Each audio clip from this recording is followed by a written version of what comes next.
¿Qué relación ha tenido la antropología y la cultura a lo largo de su historia? La antropología siempre ha querido entender al otro desconocido.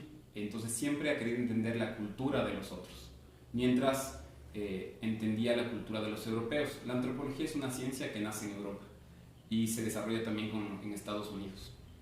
Entonces, la antropología hay dos divisiones, antes de Malinowski y después de Malinowski, es los dos grandes momentos. Entonces, antes de Malinowski, que fue en 1914, la antropología y la cultura era vista como que nosotros vamos a analizar a los incivilizados, al otro que no entiende bien de su cultura, que no analiza bien su cultura. Entonces la antropología iba a tratar de entender y de que se entiendan ellos mismos, y que ellos mismos entiendan su cultura.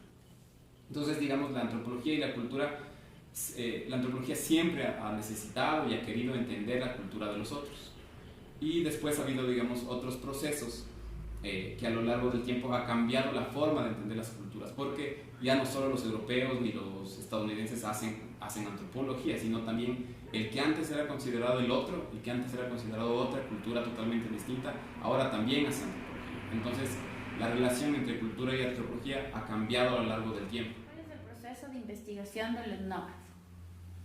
Como hablamos antes, en este proceso de la construcción de la antropología como ciencia, cambia totalmente con un polaco que se llamaba Bronisław Malinowski.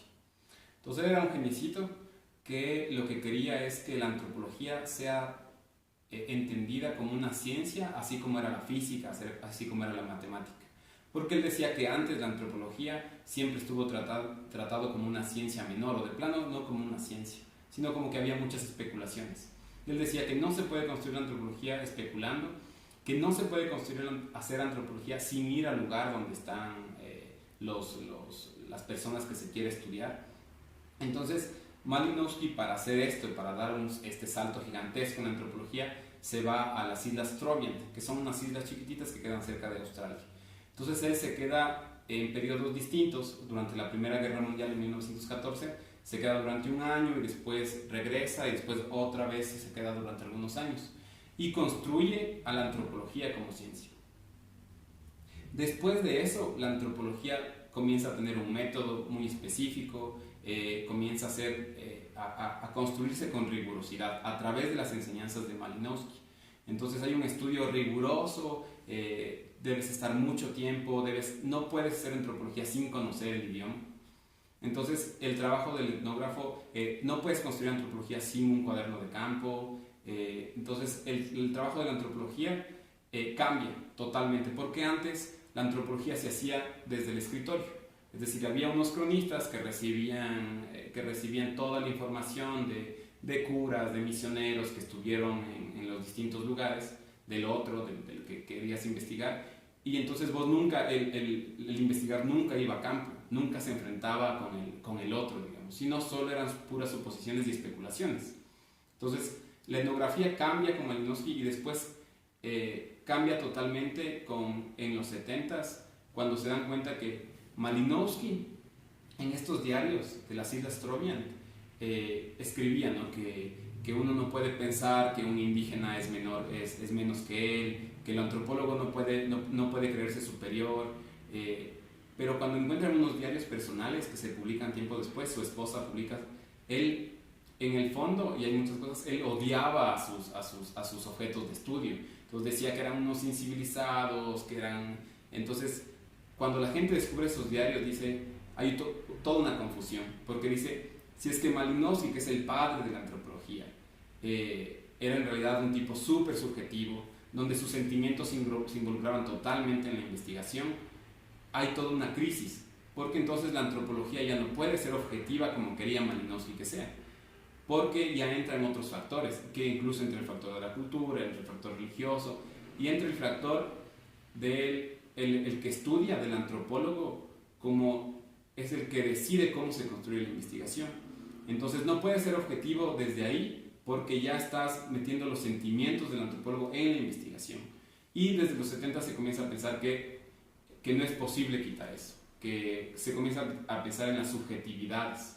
Entonces se llama crisis de la representación porque ya los antropólogos no saben ya cómo representar al otro. Entonces cambia de forma radical en los 70s y ahorita la antropología se sigue construyendo a partir de esa crisis. ¿Consideras que las contraculturas cumplen un papel esencial en la sociedad? Y explícame el por qué. Por ejemplo, un ejemplo de contracultura es los grafiteros. Entonces, hay ahorita dos tipos de gente que se dedica al graffiti. Los grafiteros que están vinculados con el municipio, por ejemplo, y que consiguen pintar a través de los fondos del municipio, y los que están totalmente de acuerdo con eso, que se declaran contracultura y que dicen nosotros no podemos estar ligados al municipio, al Estado, sino que nuestra arte debe ser debe reivindicar algo y no puede estar ligado a la ley.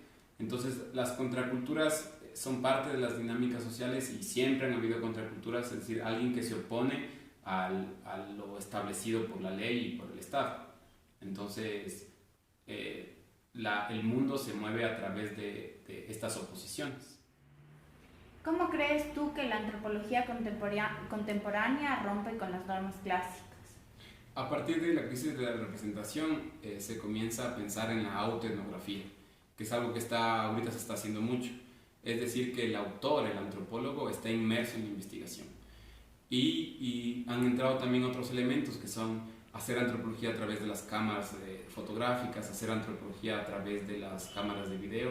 Entonces eso ha cambiado la forma de entender la etnografía y de hacer etnografía, y ahorita se están dando resultados diversos. Además porque los etnógrafos ya no son como solo de Estados Unidos y solo de Europa, sino ahorita la etnografía y la antropología se está haciendo desde todas partes, desde todas las naciones. Entonces eso está reconstruyendo la antropología contemporánea y sigue habiendo una confusión y los antropólogos siguen, digamos, confundidos en cómo realmente hay que tratar la antropología por esta problemática de la crisis de representación y de la subjetividad al hacer autoetnografía.